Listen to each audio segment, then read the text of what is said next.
Okay, so this is going to be a very low production value video in which we do a very basic overview of this epic fantasy series called Malazan Book of the Fallen. It's by Stephen Erickson, a Canadian author. This is by far the most epic fantasy series of all time. Think of the most epic thing you can imagine and then multiply it by 10, and maybe that's close to what Malazan's got here. But anyway, this is a big series. It's 10 books. It's all done. This is the main series, so you can, of course, go into it knowing it's all completed. Oh, here comes a cat. That's somewhat disruptive there. Yeah, like I was saying, beginning to end, you've got the whole thing here. But we aren't going to complicate anything by bringing in the E&C Esselmont books in the Malazan world, which I recommend. They're very good, and they kind of weave in and out of this larger story here, the Book of the Fallen series. And characters kind of move between books, and there's events that overlap and things, but we're going to keep it relatively straightforward and just do the Erickson series, the main Book of the Fallen series, 10 books here. Oh, now there's two cats, and they're mad at each other. Oh, goodness.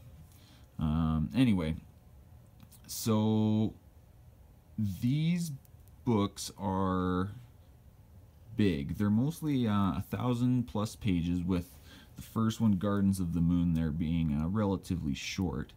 After that, though, they're all pretty massive, and they cover a lot of ground.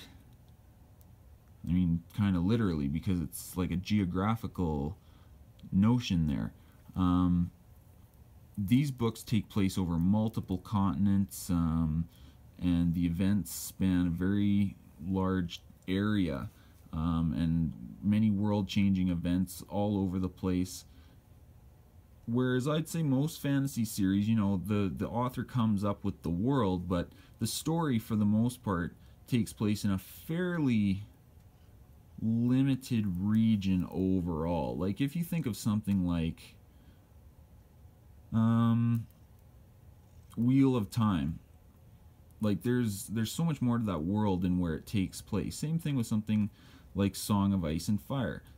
There's a big world and there's lore to go with it, but for the most part the story is a bit more geographically enclosed, which obviously makes a lot of sense for storytelling purposes, especially if you can't like teleport all over the place or what have you, which sometimes you can do in a fantasy book, I guess, but most fantasy series don't really have that kind of power for their magic guys. Creates a lot of storytelling problems if you can teleport all over the place sometimes. Anyhow, the point of this is kind of like, if you're new, to give you an idea of how epic in scope everything is. So, first of all, Gardens of the Moon is the first book. Oh, and it's pretty short. It takes place on a continent where there's a military campaign between the Malazan Empire and the coalition of forces that are fighting them, and the Malazan Empire is taking over these cities, and I won't get into the plot too much, but basically that's where things kick off, and it's mainly focused on 2 cities and kind of the region around there, so actually pretty small overall. Then the book does the series rather, does kind of this jump to a whole different continent with Deadhouse Gates. So Deadhouse Gates, which the cat is standing on, Deadhouse Gates here jumps over to another continent where the Malazan Empire is fighting off this rebellion. So rather than, a war of conquest on the other continent, they've already conquered the continent of Deadhouse Gates. That's not the name of it, but, the continent in that book. They've already conquered that. Their problem is this big rebellion that's coming up. And only a few characters from Gardens of the Moon make the jump to Deadhouse Gates. Otherwise, most of them stay behind to deal with another problem that's going to come up later. So, you know, that seems like a tough sell to a publisher. Like, so many books covering such a massive scope of events, and characters just geographically separated all over the place. So it's constantly introducing new characters and events to a level that's, I think, not really comparable to any other series. Again, the scope here is like nothing I've ever read, and I've read a lot of kind of epic fantasy and fantasy books of all forms over my kind of nerdy life. Anyhow, Deadhouse Gates. So different continent, different kind of issues facing the Malazan Empire, but again, the characters are kind of carrying on a little bit, and it's developing all this lore and information, which is going to build into the kind of the main story of the series. You just don't really realize it yet. So now, Memories of Ice. A lot of people think this is their like favorite fantasy book of all time. It is really awesome, but it jumps back to the continent and most of the characters of Gardens of the Moon. So it's continuing off with a threat that was coming onto the scene near the end of Gardens of the Moon. They started talking about it. And basically, some guys join forces and they have to fight this new threat. And it's incredibly epic, major book. So then what's going on? After that, you go back to the story that ended in Deadhouse Gates. So you're back on the other continent now with the rebellion. And all the characters are kind of carrying over.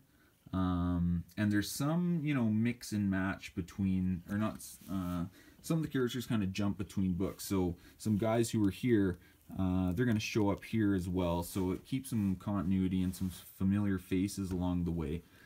So it's not only new characters that it's introducing. But anyway, so that's basically, you know, 2,000 pages safe for each continent there, and it's building up this major story. I would say these three books here are kind of like the prologue of the series, as major and epic as they are, and the real conflict starts to come out in House of Chains again, which is down on that second continent. Now the book series goes in this kind of gutsy direction, I think. We come to book 5, Midnight Tides. It's basically a prequel to, well, a lot of the things that you're dealing with in House of Chains, or at least one of the main storylines of House of Chains. So it goes to a third continent now. And basically all the characters are new, like to an extent much greater than any of these. You will see but a handful of familiar faces in Midnight Tides. But where people were thinking, hey, like, why do we need a full book for this? Couldn't this have been like integrated some other way? This book throws a lot of people for a loop, and they're like, what the heck, man? This is kind of weird. But here's the thing. Once you're done this, that's basically the midpoint in the series. You got 5 books left.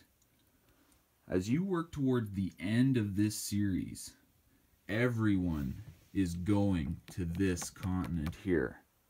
So that is basically the final convergence, the final showdown. Everything is going to continent number 3 here, Midnight Tides, and that's why you need to know this. This is where you start to see what the real villains are all about. So that is a major book. You know, once, because you're familiar with, like, you've put a lot of time and investment into the characters from these books, you know, it's kind of difficult after almost 4,000 pages to get a book that's totally different for the most part. Although you do appreciate its significance to the story built up in House of Chains, especially as you read the background in this. So that's kind of like its own thing here. So what's going on over here? And I should just pause for a moment and say it's not like that restrictive. It's not only on, you know, the main continents of the story. Like in this one, they go to some different places as well. Some other characters who have an interrelated story, but they're off on kind of like some different countries and things. Traveling the seas to islands and stuff. And then there's characters that kind of like move between. So sometimes some characters that were here are going to show up on the other island or on the other continent and so forth.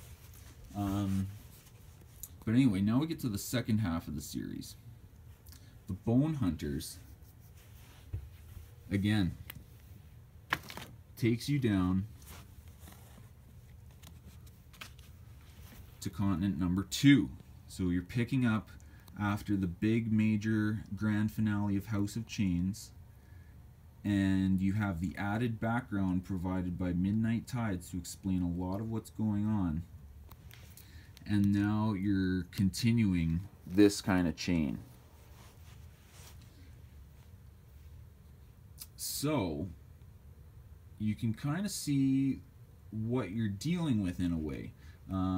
It'll take you away from something sometimes for a very long time, something for a whole book, but then you're going back, and it's very worth it to pick up everything along the way. This isn't like a series where you're really interested in like one thing and it's going around to all these other characters and you just don't care very much.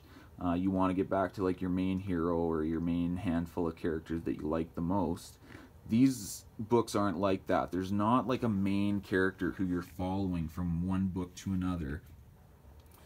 It's so different that way. There's so many main characters. Like there's a word, it's like deuteragonist or something, and it's kind of like protagonist, but it's like the secondary character, and it's like everybody is a protagonist or like a deuteragonist. I might have the word wrong there. I hadn't seen it before. I just stumbled upon it the other day. Anyway,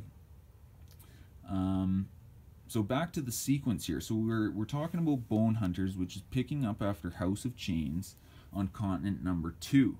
There is major stuff going on in all of these books. So then we come to Reaper's Gale, book 7.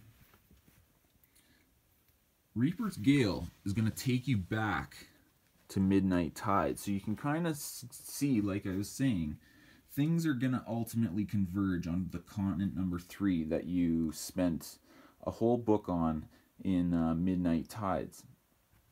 Reaper's Gale is bringing some of the characters from these earlier books to this now. Okay, so book 8 here. Book 8, Toll the Hounds. It's huge, but it's gonna actually bring you back all the way to this continent from book 1 and 3, Gardens of the Moon, Memories of Ice. So you're going to be back there now. And that is pretty interesting because some major stuff happens at the end of Memories of Ice. A lot of it is resolved, but a few things you're kind of wondering about. And now with all these other things that are going on in the main story, you're going to go back there with a lot of new characters from later books, and it's going to be a good time for everybody. So in the final stretch, you have Dust of Dreams and the Crippled God. These are also huge books.